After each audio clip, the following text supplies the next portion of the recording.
Sustainability. What is it? Well, we know it's complicated. Lots of people are talking about it.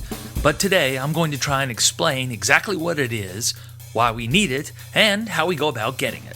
First, there are 3 things that you need to know about me. 1. I love business. 2. I love the environment. 3. I hate being told what to do. I mean, seriously, I hate it. So, business person, environmentalist, curmudgeon.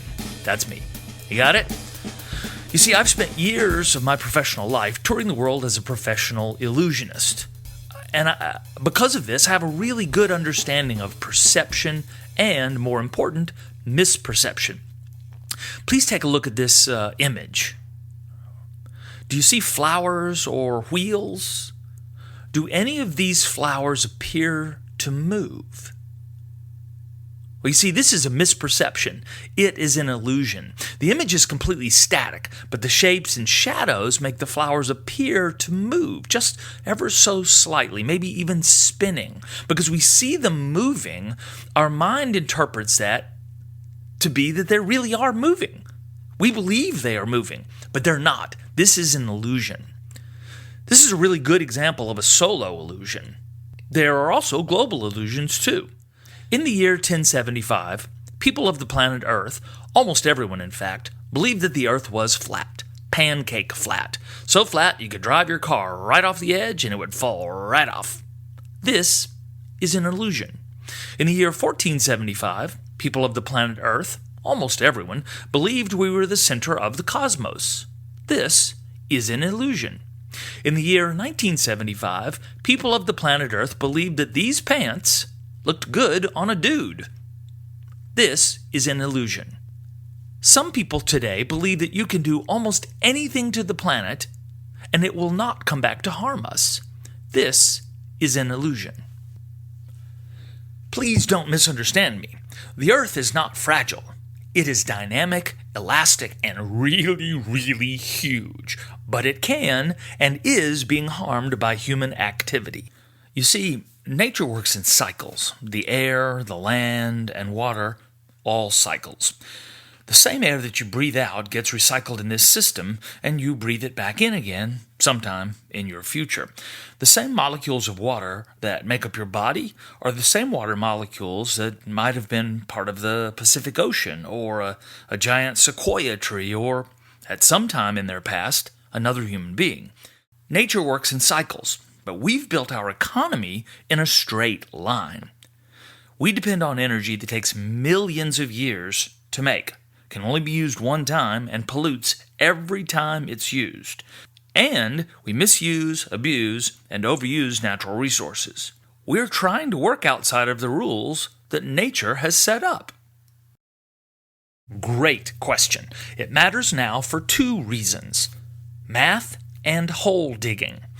By the year 1375, there were 370 million people on the planet Earth, living, loving, beating the heck out of each other. By the year 1975, there were 4 billion people, billion with a B, people on planet Earth, living, loving, still beating the heck out of each other.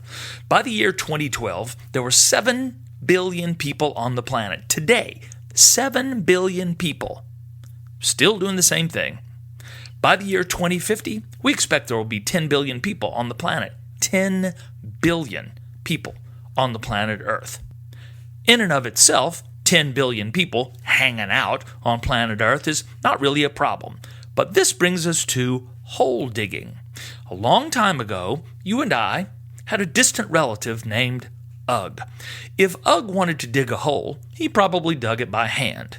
If Ugg was smart, he'd use a rock.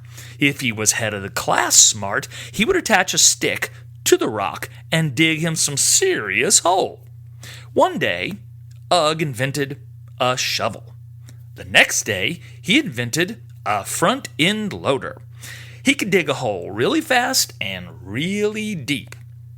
Ugg's ability to dig a hole really fast and really deep doesn't matter that much until it's multiplied by the number of Uggs on the planet. This matrix is a recipe for disaster. Yeah, is right. Math, times hole digging is a huge problem. But there is a solution. We call that solution sustainability.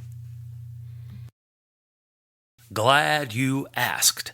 Sustainability means that we meet the needs of today without compromising the ability of future generations to meet theirs.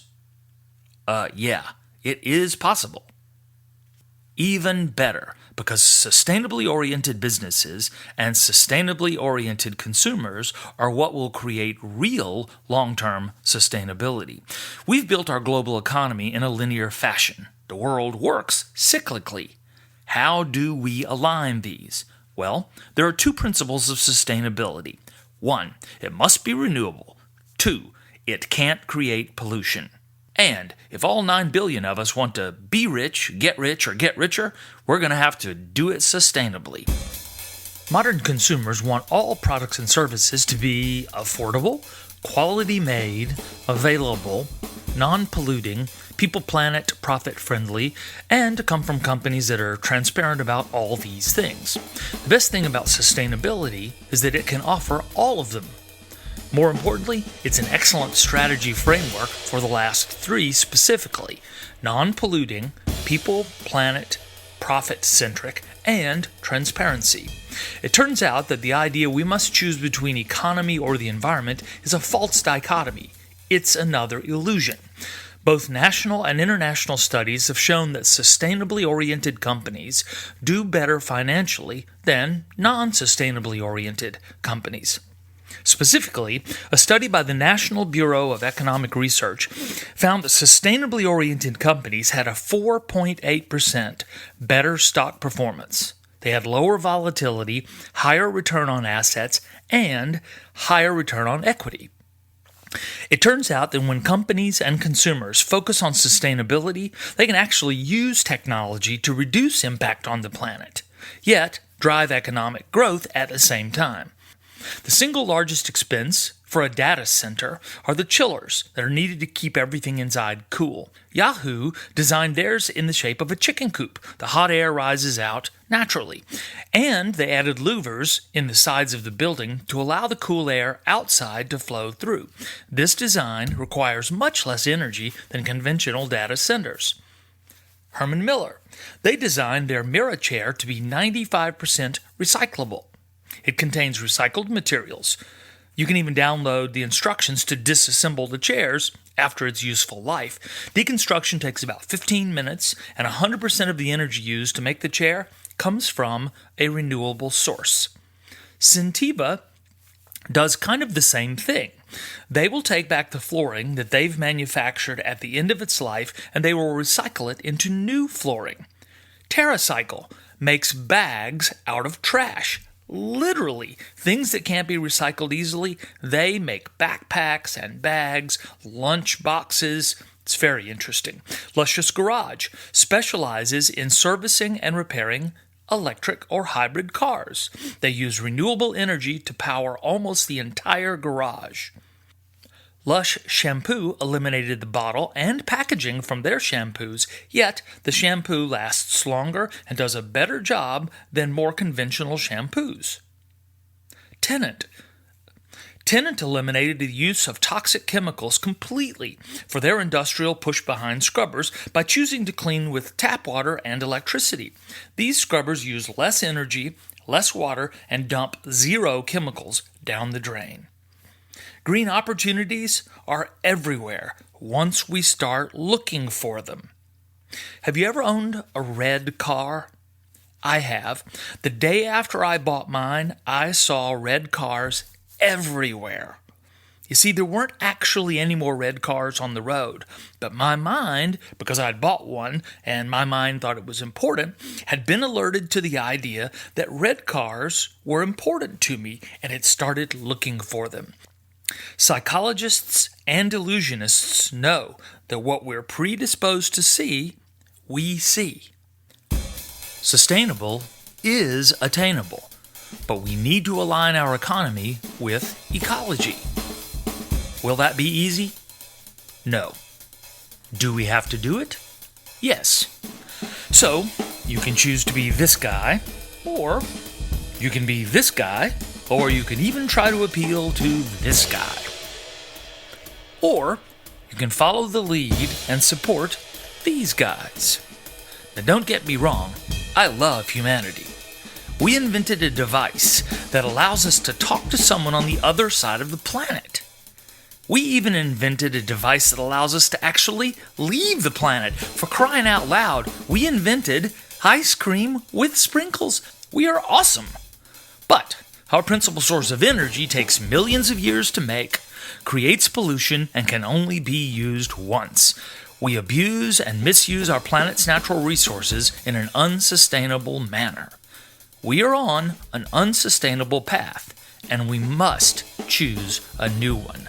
Sustainable is attainable, and to get there, we don't need to become this guy or this guy. We are already who we need to be to make it happen. It's like William McDonough says, the Stone Age didn't come to an end because they ran out of stones.